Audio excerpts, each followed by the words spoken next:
Here is verse 21 of the second chapter of John's Gospel. Jesus has just said to the religious leaders who are confronting him that should they destroy this temple, he would rebuild it in 3 days. They, of course, are astonished at that. They retort, it took 46 years to bring this temple to its present state of construction. You plan to rear it once again in 3 days. But of course, Jesus had something different in mind. Jesus is not speaking now. This is an editorial addition given to us by the gospel writer, who is inserting here almost parenthetically an explanation of Jesus' words, beginning with the demonstrative pronoun ekainos, nominative, singular, masculine.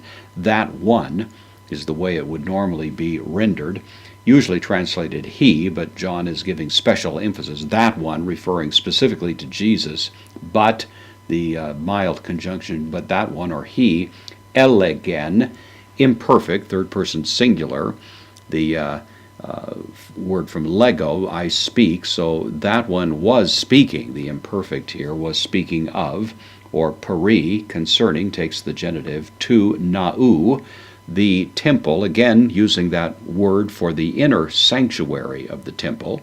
He was speaking of the temple, to somatos, genitive, third declension word, soma, neuter. He was speaking of the temple of the body, autou, of him. The temple that Jesus spoke of was, of course, not a temple made of concrete and mortar, but it was a living temple, an organic temple.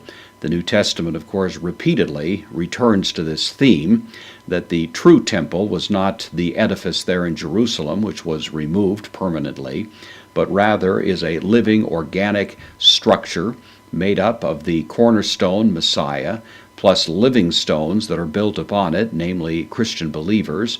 Some of them are pillars, as we hear in Revelation, I will make you a pillar in the temple of my God. But the point is, all of these represent a new kind of temple, a temple that is a living, breathing thing, that's not restricted in its location to one particular place, but in fact is distributed all around the world, so that wherever 2 or 3 are gathered, there is the temple, there is the presence, there is the place of worship in Messiah.